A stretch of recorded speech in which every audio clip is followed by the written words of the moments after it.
嘿，今天玩玩具了吗？帅成这样的魔动王系列，看来卖得不错，就开始出其他支了哦。本集来看看由好微笑出品的 Modoroid Kiss Style 水动王王金版，登场于作品《魔动王 Ground Zero》。机体的驾驶是主角群3位光之魔动战士之一，因为是月球长耳族与地球人的混血儿，所以具有长耳族的耳朵。虽然有强大的魔动力，不过却不能使用魔法。非常擅长玩陀螺，但是他完全不会游泳哦。可是他所驾驶的魔动王是水之魔动王。深夜模式，水动王刚被召唤出来的样子，也是整个魔动王系列的特色，几乎每台机体都会有这个模式哦。虽然都是刚被叫出来的时候才会长这样啦，而且随后都会变形成人形来作战。设定上虽然是水之魔动王，但要召唤的环境条件却相当严苛，又要水面够大，又要平静水域。于是水动王的登场次数是3台魔动王里面最少的哦。对照原设定，虽然这系列就摆明是魔改风格，但基本架构依然是沿用原设定。不过从前一款地动王就有为了人形形态的比例而牺牲神岩形态的外观，本款也依然有这个情况。比较明显的就是2手臂上举形成神岩的皇冠，但是因为本款的外形影响，2只手臂并没有与整个大脸很好的融合哦，看起来还是2只手举起来，而不是变成皇冠。比其他系列缩小更多的头部，也让神岩的头上感觉很空啊。不过神岩的面容倒是相当俊俏哦。变形人形形态，魔动王本身的变形机构相当简单，当年古早玩具完成度就相当高啦。不过毕竟还是有比例上的问题啦，而本款的外形是大量魔改，就算基本变形机构还是在原作的设计框架之下，外形还是因为比例问题有所牺牲。但变形时照着动画中的顺序变形依然是没有问题哦。另外本款的变形手感并没有很顺畅，主要因为延展的部位没有很好的发力支点，因此要展开或是拉伸都比较不好施力哦。水动王由魔动陀螺在水面上描绘出的魔法阵进行召唤，掌管水、水蒸气与冰的魔动王，因此使用的魔法招式都是以操控水为主体，转换成不同形式来攻击。但因为不受编剧的青睐，所以召唤的条件异常严苛，所以即使有可以发挥的水域场景，还是会因为没有满足召唤条件而叫不出来。另外，除了可以控制水相关的媒介之外，其实也具有治愈能力哦。本款相较于前一款同系列的地动王，尺寸相当，头顶高度来到了18公分，纯塑胶组装模型又不是特别的大只，感觉没有什么量体重的必要。对照原设定，比例调整与增加细节是最明显的改动。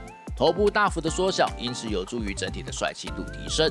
外形的细节增加，虽然复杂化，但没有增加多余的尖刺，在人形的形态下确实是修得不错。黄金版主要是金色部位采用电镀零件，带来的点缀效果明显。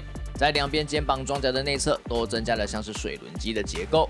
原设定在臂甲与小腿的黑色线条变成与双肩水轮机相似的造型，这2个部分在黄金版也都改成金属黑色电镀。背后也有增加水轮机的造型，脚跟则有像是移动滚轮的设计，但这2边都没有采用电镀零件，有一点可惜啊。这几个水轮机造型配合水动王可以操作水的设定，我是蛮喜欢这部分的改动哦。但是因为主色浅蓝色都是塑胶成型色，整体的胶感也确实是有比较明显。双肩的蓝色水波造型若能够换成透明零件，应该可以有效提升质感。而胸前的透明绿色底部有预先涂装的银色零件。上面则有水动王的魔法阵，还有机械细节，这边也有很好的视觉感哦。颈部有单方向的调整幅度，头部周围没有多余的妨碍，因此虽然基本还是依靠颈部与头部的接点，但整体的可动范围都不错。身体是2节式，腰部关节是一个大型的球形关节，因此除了水平转动之外，也有一定程度的多方向可动。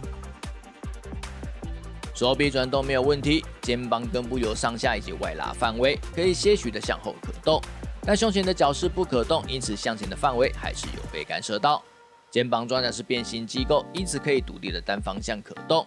水平抬举有被干涉哦，但是调整一下依然是可以超过90度。上臂可以转动，下臂装甲也可以转动。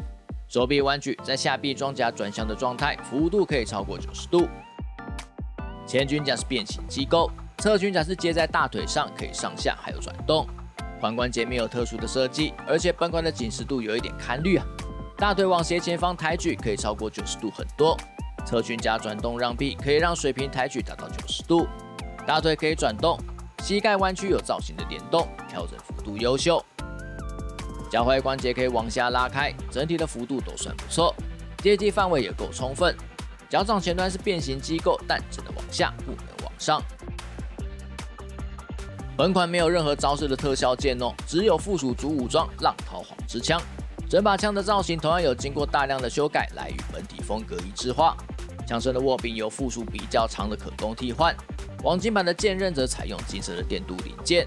两边枪头可以拆除，有附属单独握把可以替换，重现原作可以分开使用的短枪模式。不过本款并没有附属特效零件，不排除之后又会出个超黄金版附在里面。最后，本款有附属魔法阵的地台支架，但是仅支援神颜形态展示哦，人形需要自备相容的支架才能使用。对于水动王的印象一直都没有太多，毕竟他的出场次数也确实是比较少了。虽然驾驶的身世有些爆点，但对当年还年幼的我来说，还是没有什么冲击感。原作虽然像是三主角，不过实际上还是比较着重在第一主角的身上，因此水动王的召唤、招式整体的演出表现也确实没有地动王来的出色，也是事实。本款延续了这个系列的贵气风格，就这个目的来说，算是表现得很到位哦。虽然一样神颜形态的外形完整性被牺牲啦，不过也确实让人形形态有更好的呈现。